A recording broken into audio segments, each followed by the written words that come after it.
not just in Gaza where Palestinians are getting bombed, killed, oppressed, facing siege, blockade, occupation, oppression in every sense of the world.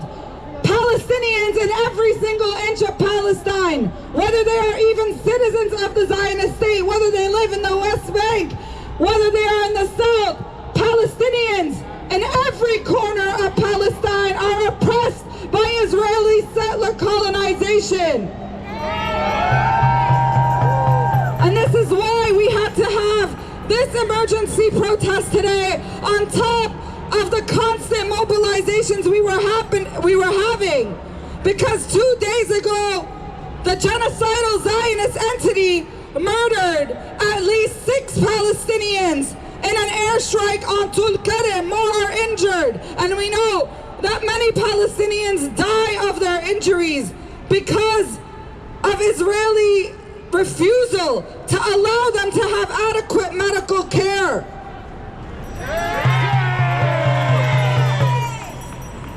Just the other day, 80 bodies were returned with organs missing.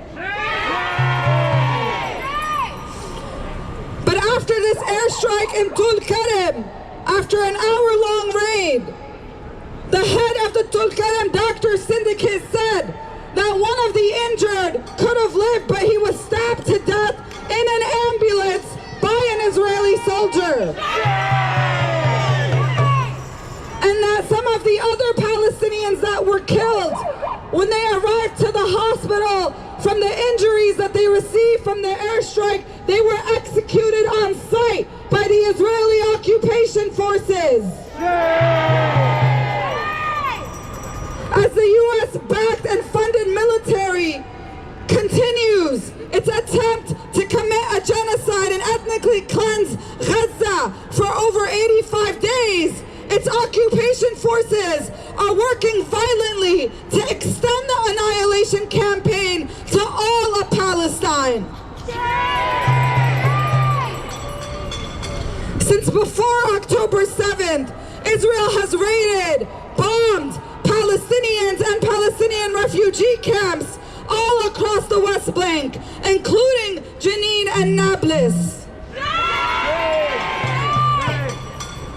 They have murdered over 25,000 Palestinians in Gaza and over 500 Palestinians in the West Bank this year alone. We're reminded in every statement and every action taken by Israel and its representatives since October 7th and well before that, that the project of Zionism is one of settler colonialism with clear intent to annihilate all Palestinian life and history. This is the project that our taxes fund. This is what we struggle against and what we have resisted for over 75 years. But it's not just Zionism, it's not just Israel we call out. We are calling out its supporters, its facilitators. This is why, as people who live in the United States of America, the imperialist belly of the beast, especially in cities like New York City, near places where we stand like Wall Street. Without U.S. backing, without U.S. support, politically, financially, in the media, and in so many other ways, the Palestinian resistance would have defeated Israel a long time ago. But it's this country that's waging a genocide against the Palestinian people. It's this country, the United States, that sent the weapons manufactured by U.S. companies, paid for by our tax dollars, my and your tax dollars, that have killed upwards of 10,000 Palestinian children in Gaza this year.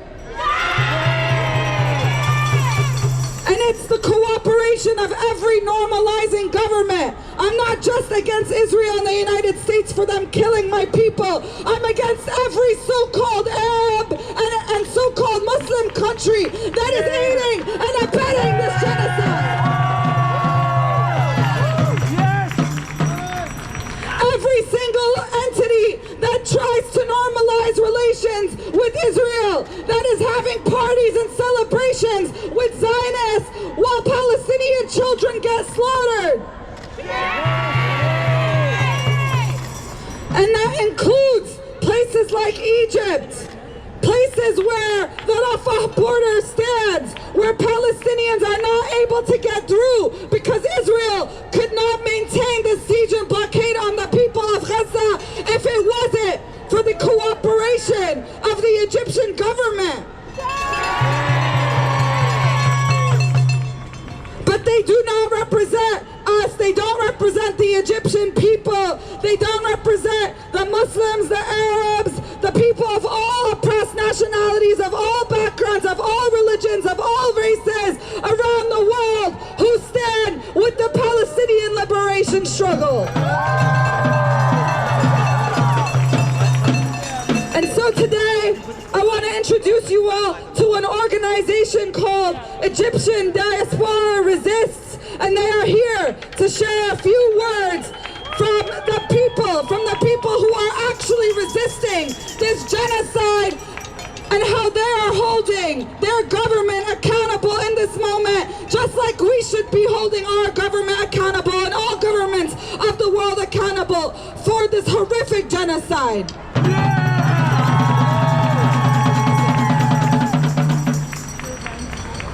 I'm sure we all know that every time an action for Palestine occurs, we as Egyptians show up with full support from the bottom of our hearts. But we have yet to reckon with the Egyptian state's role in this horrific genocide.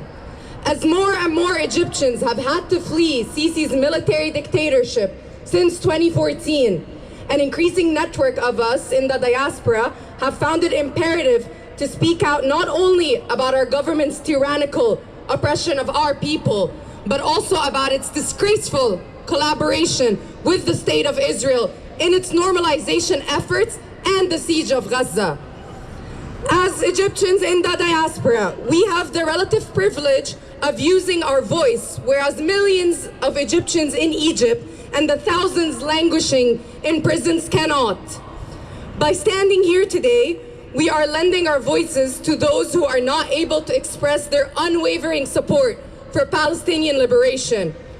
We understand that Egypt's stance must be situated within the historical context, which goes back to Camp David Accords of 1978 under Anwar Sadat. The Egyptian state, under different regimes and to varying degrees, has worked overtime to try to condition the Egyptian people's normalization with the existence of the State of Israel. But we will never accept that.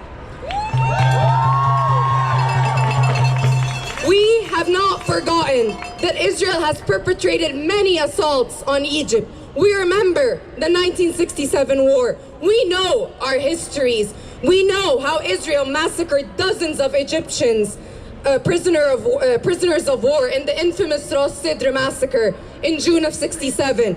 We know about the infamous Bahr Ba'r massacre in 1970 when they bombed a primary school filled with children in south of Bursaid. But we stand here today as a network of Egyptian organizers here and in Europe to say that we refuse to stand by as we watch Palestinians in Gaza experience humiliation, harassment, and bribery at the hands of the Egyptian military. I'm sure that many of us Egyptians here have had to have annoying conversations with relatives, friends, and others about the fact that Egypt is doing all that it can when it comes to Gaza. But we know that that's a blatant lie. Just days ago, the Health Ministry of Gaza reported that over 9,000 Palestinians have died just as a result of not being able to enter Egypt to receive critical care.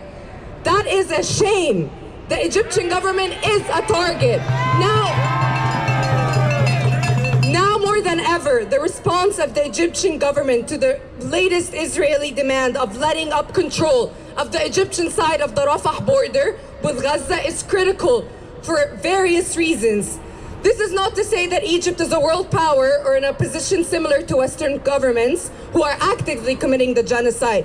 But we, as the Egyptian diaspora, are heeding the call of our brothers and sisters in Gaza who have since October 7th been relentlessly demanding the opening of Rafah.